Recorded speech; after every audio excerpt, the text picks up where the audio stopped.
प्रधानता क्या है? उस शिव महापुराण को अवश्य सुनना कि वो शिव पुराण साधारण नहीं हो सकती। उसमें एक एक रोग को मिटाने के लिए, एक एक बीमारी को मिटाने के लिए, एक एक रोग को समाप्त करने के लिए, चाहे वो उदर से जुड़ा हो, नेत्रों से जुड़ा हो, श्रवण शक्ति से जुड़ा हुआ, वाणी से जुड़ा हुआ, कोई निपट गूंगा हो गया, सुनाई नहीं दे रहा, श्रवण शक्ति चली गई, उसके लिए नेत्र ज्योति चली गई, उसके लिए वो महामृत्युंजय शिव महापुराण की कथा जो नर्मदा की घाट हरदा से चलेगी, उसका श्रवण अवश्य करना आस्था चैनल पर। महाराज साधारण नहीं हो सकता।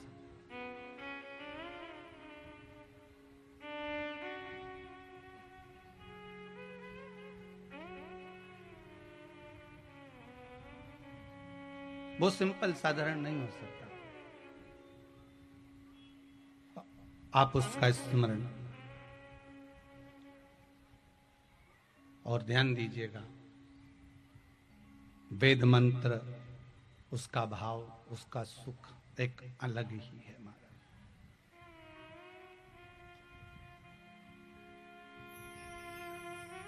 उसका भाव, उसका सुख एक अलग ही,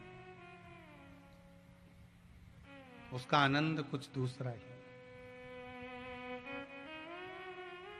श्री शिवाय नमस्तुभ्यं। श्री शिवाय नमस्तुभ्यं।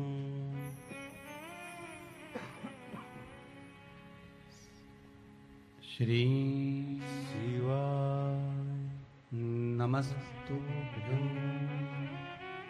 श्री शिवाय नमस्तुभ्यं। श्री शिवाय नमस्तुभ्यं। भगवान की इस मंत्र का स्मरण जग कल्याण किया।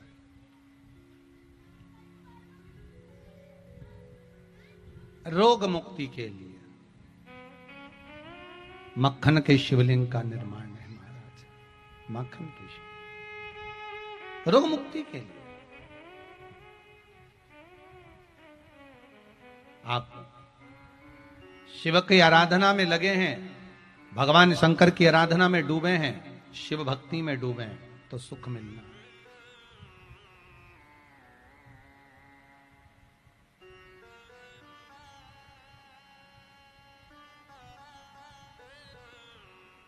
वो प्राप्त जरूर होगा। तारकासुर के प्राण छूट गए। तारकाक्ष, विदुम्माली, कमलाक्ष की, ये तीनों भी चले गए। ये तीनों भी समाप्त हो गए। समय आया, देवादिदेव महादेव के नेत्र बंद थे। बंद नेत्र से अश्रु का एक बूंद नीचे गिरा, और अश्रु का बूंद जब नीचे गिरा, उस अश्रु के बूंद के गिरने पर, अश्रु का एक बूंद जब नीचे गिरता है तो उससे एक बालक जन्म लेता है जिसका नाम अंधकासुर हुआ। क्या नाम पड़ा है? अंधकासुर। अंधकासुर।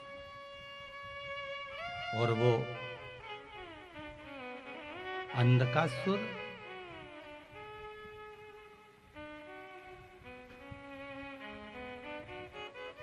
जिसको भगवान शिव ने देखा कि माता पार्वती ने अपनी गोदी में उठा लिया है, अपनी गोदी में अंधकासुर को लिया।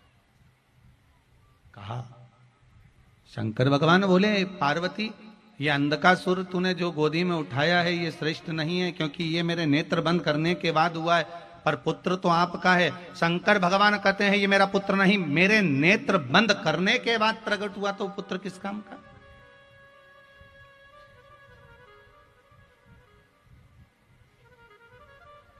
वो पुत्र किस काम का?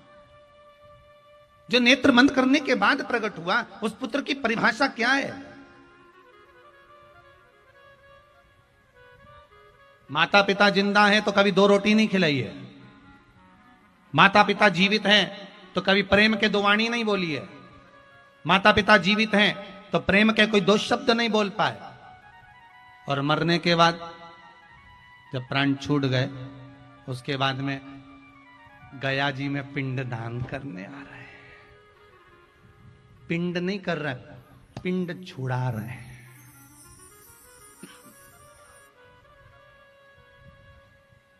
पिंड नहीं कर रहे हैं, पिंड छुड़ा रहे हैं।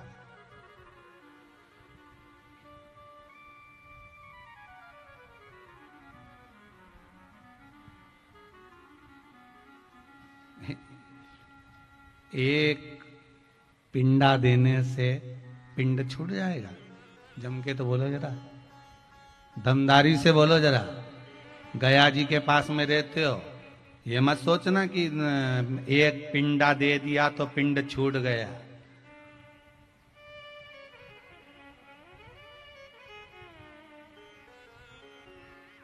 कई लोग कहते हैं गुरुदेव, जब गया जी का श्राद्ध कर दिया जाता है तो ब्राह्मण को भोजन नहीं कराना चाहिए, गया जी का श्राद्ध करने के बाद धूप नहीं देना चाहिए, गया जी का श्राद्ध करने के बाद गाय को रोटी नहीं देना चाहिए, गया जी का श्राद्ध करने के बाद, गया जी का पिंड करने के बाद में कुत्ते को भोजन नहीं दिया जाता। शिव महापुराण की कथा कहती है, तुम्हारे अंश में, तुम्हारे शरीर में तुम्हारे माता और पिता का भाव जुड़ा हुआ है। शरीर में जो ये मांस है ये तुम्हारी माता का दिया हुआ है, शरीर में जो हड्डियां हैं ये तुम्हारे पिता की दी हुई हैं।